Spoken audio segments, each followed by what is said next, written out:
Life manage करने का अर्थ है लाइफ की जो प्रॉब्लम्स हैं उनको जानना, उनको समझना।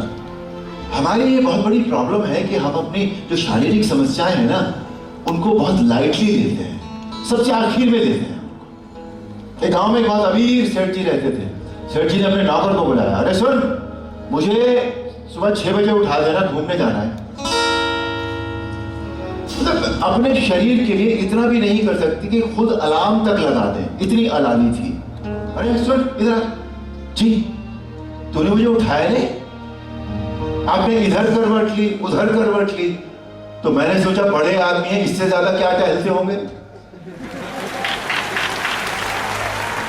चौधरी साहब की आंखों में आंसू थे और उनके मुंह से निकला, मैं कितना बड़ा मूर्ख हूं। बाबा जी को लगा आहा, अब तो इन्हें परम ज्ञान की प्राप्ति हो गई है। इसका मतलब अगर व्यक्ति अपने आप को स्वयं को मूर्ख कह रहा है, इसका मतलब उसको परम ज्ञान हो गया है। फिर भी उन्होंने पूछा कि चौधरी साहब आप ये क्यों कह रहे हैं कि आप मूर्ख हैं?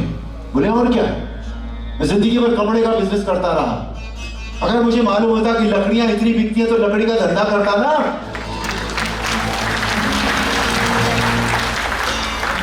बाबा जी ने सुना और बाबा जी भी घुटनों के बल बैठ गए अपना सर। हमें अपनी इच्छाओं और जरूरतों में फर्क करना सीखना होगा।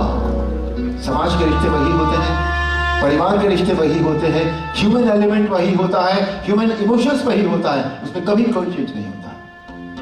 फिर भी हम ये क्यों नहीं सोच पाते कि आज की तारीख में कोई राम होगा, कोई लक्ष्मण होगा, कोई सीता होगी। झूठे जहां में सच का कोई नाम चाहिए, झूठे जहां में सच का कोई नाम चाहिए। रावण तो हर तरफ है, हमें राम चाहिए।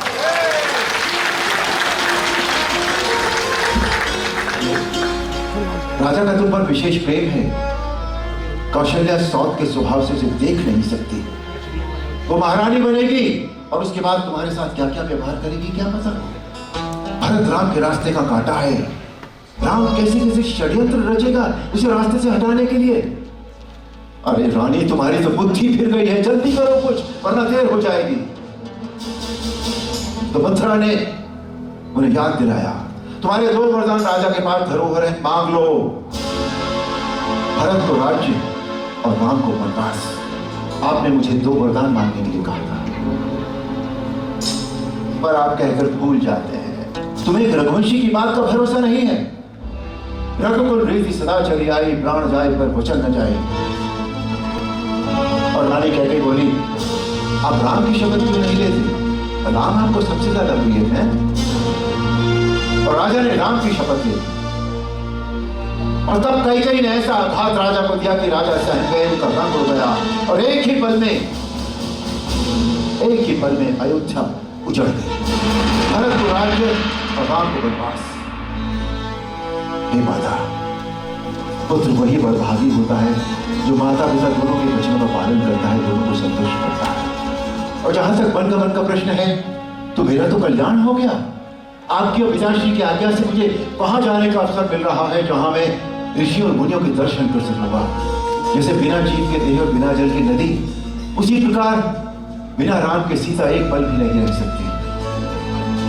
लक्ष्मण, तुमने माता कैकेयी को कैकेयी कहकर पुकारा, ये कब सीखा तुमने?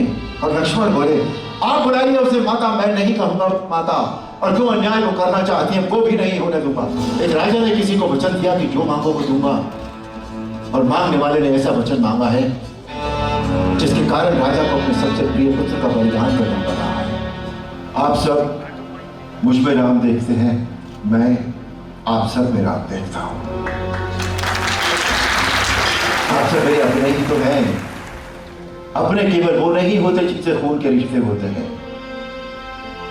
आपने मुझे इतना अपनापन दिया है, इतना अपनापन दिया है कि अरुण गोविल नाम के व्यक्ति को आपने राम का रूप दे दिया। में से किसी ने भगवान श्री राम को व्यक्तिगत तौर पर तो देखा नहीं, लेकिन निश्चित रूप से शायद हम अपने जीवन के अंदर अगर किसी के अंदर भगवान राम का दर्शन कर पाते हैं या मन के अंदर लगता है कि शायद यही भगवान राम का सच्चा स्वरूप है इस काल में,